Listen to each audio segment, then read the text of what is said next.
In fact, those opposite had two completely failed attempts to deliver laws that affected this exact outcome, one in 2015 and one in 2019. Member for Latrobe. I'd remind the parliament that the laws that were introduced in 2015 were actually so unworkable that the government that introduced them 4 years later repealed them completely.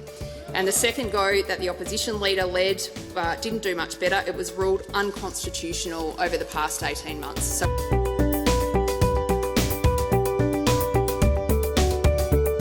Hunter. Thank you, Mr Speaker. My question is to the Minister for Home Affairs.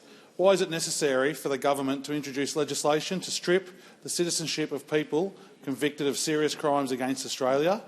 How else is the Albanese Labor government keeping Australians safe, and what obstacles does the government face? Call to the Minister for Home Affairs and the Minister for Cybersecurity.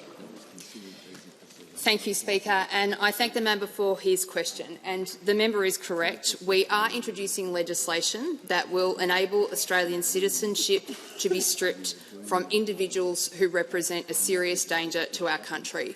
And the way these laws are framed, Speaker, is that it articulates conduct that may occur which is actually so offensive to the values of community safety and to the values of Australian citizenship that the individual at the heart of the matter themselves repudiate the fact that they are Australian. Now, Speaker, this legislation is very important, and the House would be aware that there is a long and frankly highly politicised history of this matter being dealt with by the parliament. In fact, those opposite had two completely failed attempts to deliver laws that affected this exact outcome, one in 2015 and one in 2019. Member for Latrobe. I'd remind the parliament that the laws that were introduced in 2015 were actually so unworkable that the government that introduced them 4 years later repealed them completely.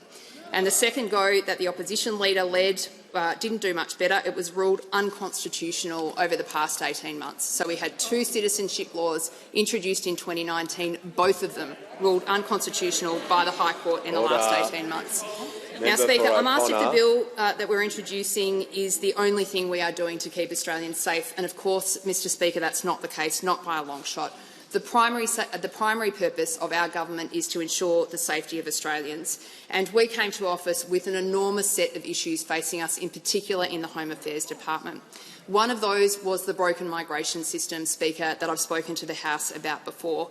We had a system which a report by Christine Nixon, a former police commissioner in Victoria, told us was enabling sexual exploitation and human trafficking. And thanks to the Nixon report, we know just how much wrongdoing actually occurred under the Leader of the Opposition when he was running this portfolio. Speaker, what we saw is that many of the individuals that were engaged in the most egregious infringements on human rights and safety of people in our country came into the country under the Leader of the Opposition's watch.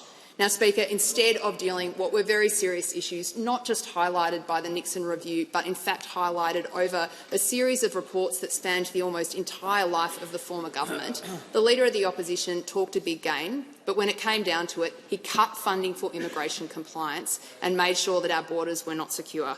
Now, Speaker, our government is taking a very different and deliberate approach, and if there is one thing that we can take from the citizenship matter that will be before the parliament this week, it is this. Laws that don't work don't make us any safer. They actually make us more dangerous. And what we are doing on this side of the House is doing the hard work, making sure that our laws actually are constitutional in order to protect our country. That's what we're here for. Thanks, Speaker.